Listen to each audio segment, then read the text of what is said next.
Crick talks with നമത്തിലേക്ക് എല്ലാവർക്കും സ്വാഗതം. IPL ഇന്നലെ വീണ്ടും LSG പരാജയപ്പെട്ടു. ഇന്നലെ സ്വന്തം ഹോം ഗ്രൗണ്ടിലാണ് അവർ പരാജയപ്പെട്ടത്. നമ്മൾ ഇന്നലെ പറഞ്ഞതാണ് ഏകാന സ്റ്റേഡിയത്തിൽ ഒരു വലിയ റൺസ് ഒന്നും വരില്ല, ഒരു 170 വരാൻ ചാൻസ് ഉള്ളൂ. ഇന്നലെ 159 മാത്രമേ രാജസ്ഥാൻ എത്തിയിട്ടുള്ളൂ. എന്നിട്ട് അത് പോലും ചേസ് ചെയ്യാൻ വേണ്ടിയിട്ട് LSGക്ക് കഴിഞ്ഞിട്ടില്ല. 119 റൺസാണ് LSG ഇന്നിങ്സ് അവസാനിച്ചത്. എന്താണ് LSGക്ക് പറ്റിയത്? ഇപ്പോ ഇന്നലെ തന്നെ ടോസ് കിട്ടിയിട്ട് LSG നായകൻ ഋഷഭ് പന്ത് ബൗളിംഗ് തിരഞ്ഞെടുത്തു. ഓപ്പണിംഗിൽ വൈഭവ് സൂര്യവംശിയും യശസ്വി ജയ്സ്വാളും കൂടി ഓപ്പൺ ചെയ്തു രാജസ്ഥാന് വേണ്ടിയിട്ട്. ഇപ്പോ മികച്ച ബൗളിംഗ് തുടക്കമാണ് യഥാർത്ഥത്തിൽ LSGയുടെ ബൗളേഴ്സ് കാഴ്ചവെച്ചത്. ആ പിച്ചിൽ യോജിച്ച രീതിയിൽ ബൗൾ ചെയ്തിട്ടുണ്ട്.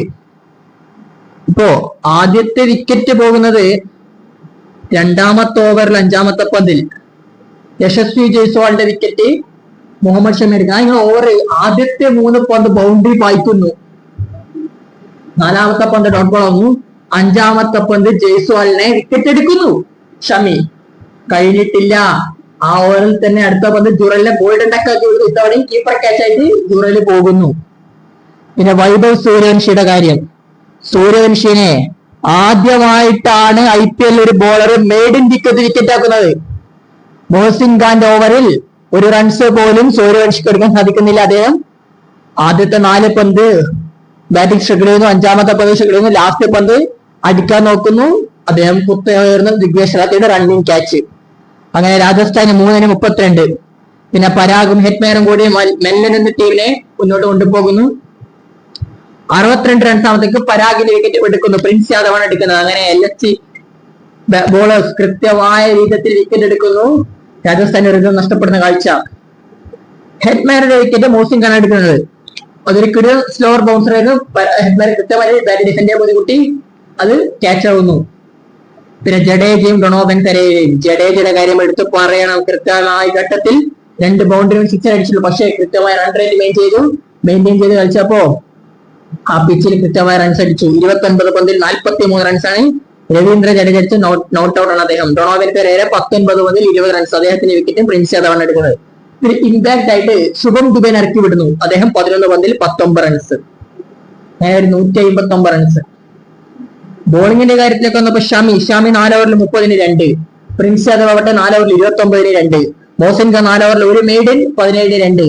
മായങ്ക് യാദവ് 4 ഓവറിൽ 56 റൺസ് കൊടുത്തു. ഈ പിച്ചിലാണ് അദ്ദേഹം കുറെ കാലശേഷം ഇഞ്ചുറി മാറി വരുന്ന അദ്ദേഹത്തിന് അത്ര വലിയ ദിവസമായിരുന്നില്ല. ഇന്നലെ അദ്ദേഹം 56 റൺസ് കൊടുക്കുന്ന കാഴ്ച കണ്ടില്ലേ. പിന്നെ ദിഗ്വേഷ് റാത്തി 4 ഓവറിൽ 26-0. അങ്ങനെ ഏകാന സ്റ്റേഡിയത്തിൽ വിജയിക്കാവുന്ന 160 റൺസ് ഒക്കെ ചേച്ചി വളരെ ബുദ്ധിമുട്ടാണ്. പക്ഷേ LSG ബാറ്റേഴ്സിന് തുടക്കത്തിലെ വിക്കറ്റ് പോകുന്നു. ഒരു തരത്തിലും അവർക്ക് ഗ്രീസിൽ പിടിച്ചിരിക്കാൻ കഴിഞ്ഞിട്ടില്ല. അവരിപ്പോ ഇന്നലെയും ആയുഷ് ബഡോണിനെ തന്നെ ഓപ്പണിംഗിലേക്ക് ഇറക്കി വിടുന്ന കാഴ്ച നമ്മൾ കണ്ടില്ലേ. ബഡോണിയും മിച്ചൽ മാഷും കൂടി ഓപ്പൺ ചെയ്യുന്ന കാഴ്ച നമ്മൾ കണ്ടു. ബഡോണിക്ക് ഇന്നലെയും കാര്യമായിട്ടൊന്നും ചെയ്യാൻ സാധിക്കാതെ പോയി. കൃത്യമായിട്ട് പറഞ്ഞാൽ ബഡോണിയുടെ റൺഔട്ടാണ്. അദ്ദേഹം ഒരു പന്തിൽ 0 റൺസ് എടുത്ത് പോകുന്നു. റൺഔട്ടാണ് അദ്ദേഹം ഔട്ടാവുന്നത്. പിന്നെ കഴിഞ്ഞിട്ടില്ല. ഋഷഭ് പന്തിന്റെ നാൻഡ്രേ ബർഗറുടെ പന്തിൽ ബ്രൂജുറയിൽ പിടിച്ച് പുറത്താവുന്നു. 0 റൺസാണ് ഋഷഭ് പന്ത് എടുക്കുന്നത്. ഏഡൻ മാർക്രവും 6 പന്തിൽ 0 റൺസ്. അങ്ങനെ അവരുടെ ടോപ്പ് ഓർഡർ കളിക്കുന്ന പ്ലേയേഴ്സ് 3 പ്ലേയേഴ്സും 0. ബഡോണി 0, പന്ത് 0, മാർക്രം 0. പിന്നെ നിക്കോളാസ് പൂരൻ നമ്മൾ ഇന്നലെ പറഞ്ഞു അദ്ദേഹം ഫോം ഔട്ടിന്റെ മാരക വർഷത്തിലാണ് ഇപ്പൊ നിക്കി കളിക്കുന്നത്. അദ്ദേഹത്തിന് ഇന്നലെയും ഒരു ഇമ്പാക്ടും ചെയ്യാൻ സാധിക്കുന്നില്ല. ഇന്നലെ അദ്ദേഹം 25 പന്തിൽ 22 റൺസ് എടുത്താണ് അദ്ദേഹം ജഡേജയുടെ പന്തിൽ ഡൊണോവൻ പെരേരയെ പിടിച്ച് നിക്കോളാസ് പൂരൻ പോകുന്നു. പൂരൻ ഈ സീസണിൽ വളരെ അബദ്ധമാണ്. ഒരു സംശയം അതിൽ വേണ്ട. പിന്നെ ഇമ്പാക്ട് ആയിട്ട് ഹിമ്മത് സിംഗ് ഇറക്കിയോട് ഹിമ്മത് സിംഗിനെ കുറ്റി തെറിപ്പിക്കുന്നു രവി ബിഷ്ണോയി. 15 ബോൾ 15 റൺസാണ്. അപ്പോഴും മിച്ചൽ മാഷ് ഒരു ഭാഗത്ത് അടിച്ച് കളിക്കുന്നുണ്ടായിരുന്നു. മിച്ചൽ മാഷ് ഇങ്ങനെ 50 തേക്കുന്നുണ്ട്. ആദ്യമായിട്ടാണ് LSG ബാറ്റേഴ്സ്, അതായത് ഒരു ഓവർസീസ് ബാറ്ററി സീസണിൽ 50 എടുക്കുന്ന LSGയുടെ മിച്ചൽ മാഷ് ഇങ്ങനെ 50 എടുക്കുന്ന കാഴ്ച കണ്ടു. അദ്ദേഹം 55 റൺസാണ് എടുത്തത്. മിച്ചൽ മാഷിന്റെ വിക്കറ്റ് പോകുന്നത് യഥാർത്ഥത്തിൽ 16ാമത്തെ ഓവറിൽ 105 റൺസ്. പിന്നെ അവർക്ക് 4 ഓവറിൽ 60 റൺസ് മാത്രമേ വേണ്ടിയിരുന്നുള്ളൂ. 24 പന്തിൽ 60 റൺസ്. മുകുൾ ചൗധരി ഒക്കെ അവിടെയുണ്ട്. മുകുൾ ചൗധരി ഹിമ്മത് സിംഗ് ഉണ്ട്. പക്ഷേ ഹിമ്മത് സിംഗ് എടുക്കുന്നു. മുകുൾ ചൗധരിയും എടുക്കുന്നു. മുകുൾ ചൗധരിയെ ബ്രിജേഷ് ശർമ്മയുടെ പന്തിൽ റിയാൻ പരാഗ് പിടിച്ച് പുറത്താകുന്നു. ഷമി ഒരു 6 അടിക്കുന്നുണ്ട്. ഷമിയെ വിക്കറ്റ് ബ്രിജേഷ് എടുക്കുമ്പോൾ മായങ്ക് യാദവിനെ ചുരല് പിടിച്ച് പുറത്താക്കുന്നു. ഒരു ക്യാച്ച് കണ്ടില്ലേ, സൂപ്പർ ക്യാച്ച് ആയിരുന്നത്. അങ്ങനെ LSGയുടെ ബാറ്റിംഗ് 119 അവസാനിക്കുന്നു. ജോഫ്രെ ആർച്ചറിനെ കുറിച്ച് എന്താണ് പറയേണ്ടതെന്ന് അറിയില്ല. അത്രയും മാരകമായ സ്പെല്ലാണ് അദ്ദേഹം കാഴ്ചവെക്കുന്നത്. 4 ഓവറിട്ട് ഒരു മെയ്ഡിൻ വിത്ത് 20 റൺസിന് 3 വിക്കറ്റാണ് ജോഫ്രെ ആർച്ചർ കൊടുക്കുന്നത്. ലാൻഡ്രെ ബർഗർ ആവട്ടെ 4 ഓവർ 27 രണ്ട്, ബ്രിജേഷ് ശർമ്മ 3 ഓവർ 18 രണ്ട്, രവി ജഡേജ 4 ഓവർ 29, രവി ബിഷ്ണോയ് 3 ഓവറിൽ 23. അങ്ങനെ അവരുടെ ഇന്നിങ്സ് 18 ഓവറാമത്തേക്ക് ഓൾ ഔട്ട് ആയി പോയി കഴിഞ്ഞിരുന്നു. ഇപ്പോ LSGയുടെ അവസ്ഥ കുറച്ച് ദയനീയ അവസ്ഥയാണ്. അവർക്ക് ഈ സീസണിൽ എല്ലാവരും പ്രശ്നമായി വരുന്ന കാഴ്ചയാണ് ഇപ്പൊ കാണുന്നത്.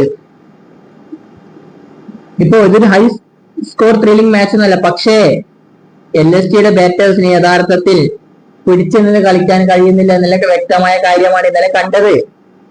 അവരൊരു തരത്തിൽ ഇന്നലെ ചേസിങ്ങിൽ ഒരു ഇമ്പാക്ട് ഉണ്ടാക്കാൻ സാധിക്കാതെ പോയി LSGക്ക്. പിന്നെ കളിക്ക് ശേഷം ഗോയൻകയുടെ പന്തിന്റെ അത് കണ്ടില്ലേ നിങ്ങള്? ഗോയൻക സാധാരണഗതിയില് എല്ലാ കളി കഴിഞ്ഞാലും ഒറ്റപ്പടക്കേറില്ല, പക്ഷെ ഇന്നലെ ശാന്തമായിട്ട് ഋഷഭ് പന്ത് ഒക്കെ ചെയ്തിട്ട് ശാന്തമായ രീതിയിൽ അദ്ദേഹം ആശ്വസിപ്പിക്കുന്ന കാഴ്ചയുണ്ട്. അത് ക്രിക്കറ്റിന്റെ ബ്യൂട്ടിയാണ്, ഇന്നലത്തെ ഗെയിമിന്റെ ബ്യൂട്ടി ആയിരുന്നത്. പിന്നെ മറ്റു കാര്യങ്ങളിലേക്കൊക്കെ വന്നു കഴിഞ്ഞാൽ ഇപ്പോ നമ്മുടെ ജഡേജയുടെ കാര്യം എടുത്ത് പറയണം. അദ്ദേഹം ഇപ്പൊ ഈ സീസണിൽ ഇന്നലെ മികച്ച പ്രകടനം, പ്ലെയർ ഓഫ് ദി മാച്ച് അദ്ദേഹമാണ്. അദ്ദേഹം പറയുന്നത് ഈ അവാർഡ് ഞാൻ എഡ്യൂക്കേഷൻ മിനിസ്റ്റർ ഓഫ് ഗുജറാത്തിന് സമർപ്പിക്കണം. അതായത് അദ്ദേഹം ഗുജറാത്ത് എഡ്യൂക്കേഷൻ മിനിസ്റ്റർ എന്ന് പറഞ്ഞാൽ ജഡേജയുടെ വൈഫാണെന്ന് നമുക്ക് അറിയാമല്ലോ. പിന്നെ അദ്ദേഹം പറഞ്ഞു ഈ പിച്ചിൽ ബാറ്റ് ചെയ്യാൻ അല്പം ബുദ്ധിമുട്ടാണ്, ബൗളേഴ്സിന് കൂടുതൽ അഡ്വാൻറ്റേജ് കിട്ടുമെന്ന കാര്യത്തിൽ ഒരു സംശയം വേണ്ട. പിന്നെ നിക്കോളാസ് പൂറിന്റെ വിക്കറ്റ് അത് കൃത്യമായി നമുക്കറിയാമായിരുന്നു നിക്കിപ്പിയുടെ ബാറ്റിംഗ് സ്റ്റൈൽ എങ്ങനെയാണെന്ന്. അതുകൊണ്ട് തന്നെയാണ് വിക്കറ്റ് കൃത്യമായി എക്സിക്യൂട്ട് ചെയ്തതാണെന്നും രവി ജഡേജ പറയുന്നുണ്ട്. ഋഷഭ് പന്ത് പറയുന്നത് എന്താ? എനിക്ക് കൃത്യമായിട്ട് പറയാൻ ഉത്തരങ്ങളൊന്നുമില്ല. നമ്മുടെ ബാറ്റിങ്ങിലും പരാജയപ്പെട്ടു, ബൗളിങ്ങും പരാജയപ്പെട്ടു, നമ്മൾ ഡിസപ്പോയിന്റ് ആയി പോയി എന്നാണ് ഇന്നലെ പറയുന്നത്. ഡിസപ്പോയിന്റഡ് ആയി പോയി എന്നുകൂടി ഋഷഭ് പന്ത് പറയുന്നുണ്ട്. ഇനിയിപ്പോ ഒരുപാട് മാറ്റങ്ങളും ചേഞ്ചുകളൊക്കെ വരുത്തേണ്ടതുണ്ടെന്നും നമ്മുടെ LSG നായകനായ ഋഷഭ് പന്ത് കൂട്ടിച്ചേർക്കുന്നുണ്ട്. അപ്പൊ ഏതായാലും ഇപ്പൊ LSGക്ക് തിരിച്ചു വരണ്ടെങ്കിൽ ഇനി അല്പം ബുദ്ധിമുട്ടാണ്. ഇനിയിപ്പോ അവർക്ക് മാത്യു ബ്രിഡ്സ്കെയും ജോഷ് ഇംഗ്ലീഷ് ഒക്കെ തിരിച്ചെത്തുമെന്ന് കണ്ടറിയണം. അപ്പോ ക്രിക്കറ്റ് ലോകത്തെ കൂടുതൽ വീഡിയോസുമായി നമ്മൾ വീണ്ടും എത്താം.